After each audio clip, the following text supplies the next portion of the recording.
एक बार महात्मा बुद्ध किसी गांव में प्रवचन दे रहे थे। वे अपनी बात को समाप्त करते हुए बोले, मानव के दुख का कारण है स्वयं को किसी से बांधना। जहाँ भी मोह होता है, बंधन होता है, वहाँ दुख स्वयं ही उत्पन्न हो जाता है। अंत में अपने बंधनों को जाने और उनसे बाहर निकलने का प्रयास करें। इसके बाद उन्होंने सभी लोगों को आशीर्वाद दिया और फिर अपने आश्रम में लौट गए। अगले दिन उनसे एक व्यक्ति मिलने आया। वह बुद्ध को दंडवत करता हुआ बोला, हे महात्मा, मैंने कल आपका उपदेश सुना। आपकी बातें मेरे हृदय में उतर गई है। मैंने अपने बंधनों को तोड़ दिया है, सारी मोह माया का त्याग कर दिया है। अब मैं आपकी शरण में आना चाहता हूँ। उस व्यक्ति की बातें सुनकर बुद्ध मुस्कुराए और धीरे से बोले, मुझे विस्तार से बताओ पुत्र, तुमने कौन कौन से बंधन तोड़े और किसका मोह त्याग दिया है। वह व्यक्ति बोला, मेरे घर पर मेरे बूढ़े माता पिता और पत्नी है। मेरा एक छोटा बच्चा भी है।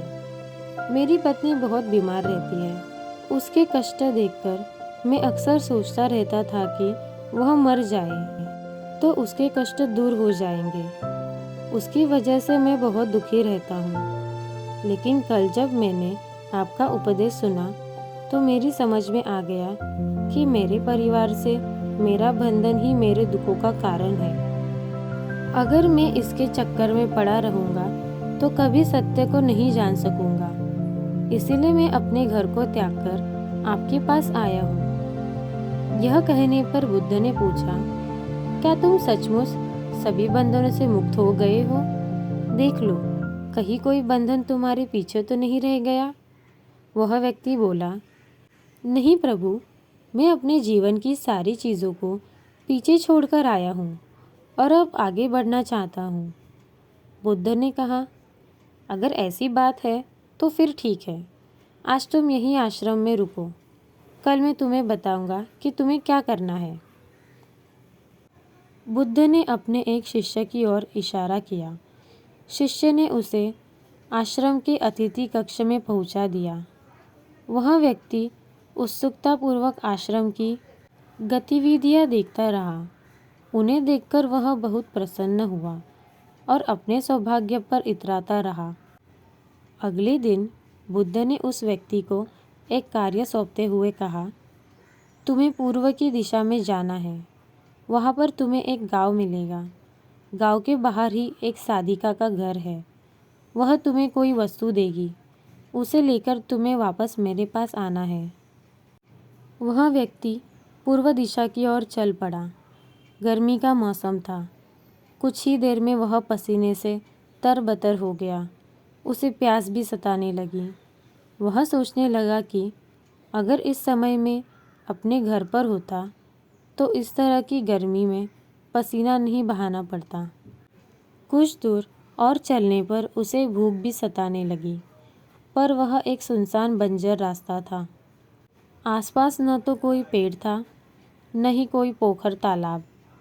वह पुनः सोचने लगा कि अगर मैं इस समय अपने घर पर होता तो अपनी पत्नी के हाथ का बना स्वादिष्ट भोजन कर रहा होता। पता नहीं क्यों बुद्ध ने मुझे गर्मी में इतनी दूर भेज दिया। काफ़ी देर तक चलने के बाद वह व्यक्ति गांव में जा पहुंचा। गांव के बाहर ही एक घर बना हुआ था। उसने दरवाजे के पास पहुंचकर उसे धीरे से खटखटाया। दरवाजे को एक साधिका ने खोला। उसके चेहरे पर एक अद्भुत तेज था। वह व्यक्ति उसे देखकर मंत्रमुग्ध हो गया। साधिका ने उसे अभिवादन करते हुए कहा, मैं जानती हूँ कि आपको बुद्ध ने भेजा है। आप अंदर आ जाएं। वह व्यक्ति घर के अंदर चला गया। साधिका के कहने पर उसने पानी से हाथ मुंह धोया और एक चटाई पर बैठ गया। साधिका ने उसके सामने भोजन की थाली रख दी। वह जल्दी जल्दी भोजन करने लगा। अचानक उस व्यक्ति की नज़र साधिका के पैरों पर पड़ गई। उसके पैर बहुत सुंदर थे। वह उन्हें देखता ही रह गया।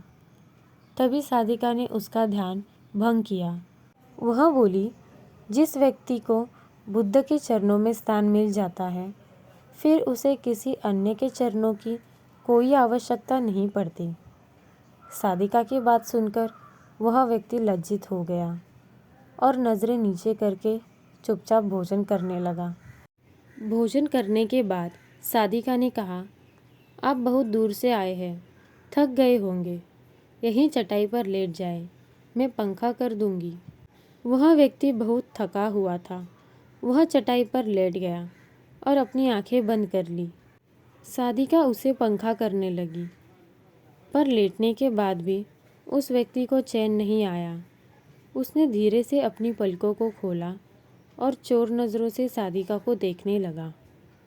वह सोचने लगा, यह स्त्री कितनी सुंदर है, इसकी वाणी कितनी मोहक है।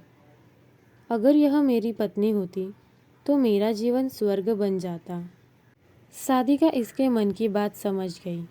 वह बोली, शरीर में कुछ नहीं रखा है, यह केवल मांस, मज्जा और अस्थियों का जोड़ है। जो व्यक्ति इसके आकर्षक से मुक्त हो जाता है, वही सत्य को प्राप्त कर पाता है। यह सुनकर वह व्यक्ति घबरा गया। वह चटाई से उठ बैठा और बोला, अब मुझे बुद्ध के पास जाना चाहिए। कृपया आप मुझे वह सामान दें जिसके लिए बुद्ध ने मुझे यहाँ भेजा है। साधिका ने मुस्कुराकर जवाब दिया, बुद्ध ने आपको जिस कार्य के लिए भेजा था वह पूर्ण हो चुका है। साधिका की यह बात उस व्यक्ति को समझ में नहीं आई। वह दरवाजे की ओर बढ़ चला। दरवाजे के पास पहुंचकर वह एक क्षण के लिए रुका और पलटकर बोला, क्या आप अंतर्यामी हैं?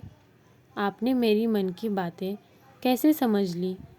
वह स्त्री मुस्कुराते हुए बोली, बुद्ध की कृपा से मैं मोह माया से ऊपर उठ चुकी हूँ, इसलिए भावनाओं से निर्लिप्त हूँ और किसी के चेहरे को देखकर उसके मन में उठने वाले विचारों को समझ लेती हूँ। उसकी बातें सुनकर वह व्यक्ति एक बार पुनः लज्जित हुआ और सोचने लगा कि जिस स्त्री ने सच्चे मन से मेरा सत्कार किया, मैं उसके बारे में क्या क्या सोचता रहा। उसके बाद वह बुद्ध के आश्रम की ओर लौट पड़ा। आश्रम में पहुंचकर वह व्यक्ति बुद्ध के चरणों में गिर पड़ा और बोला, हे महात्मा, मुझे क्षमा कर दे, मैं बहुत बड़ा पापी हूँ। उसकी बात सुनकर बुद्ध मुस्कुराए और बोले, मैंने तुम्हें साधिका के पास इसलिए भेजा था ताकि तुम अपने आप को देख सको। अब मुझे बताओ, क्या तुम सचमुच मोह और बंधन को त्याग चुके हो? वह व्यक्ति कुछ नहीं बोला। वह नज़रें नीचे किए चुपचाप खड़ा रहा।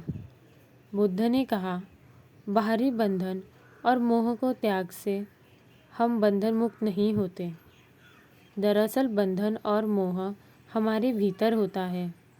तुमने परिवार को छोड़ दिया है और सोचा कि मैं बंधन मुक्त हो गया हूँ, लेकिन जैसे ही तुम्हें अवसर मिला, तुम्हारे भीतर का मोह जाग उठा और इसी वजह से आज तुम अपने आप को पापी समझ रहे हो। मुझे क्षमा कर दे प्रभु। उस व्यक्ति ने अपने हाथ जोड़ दिए। फिर वह धीरे से बोला, आप सही कह रहे हैं, मैं केवल अपनी पत्नी से पीछा छुड़ाना चाहता था। वह बहुत बीमार रहती है। 1 वर्ष से हमारे बीच संबंध भी नहीं बन पाए।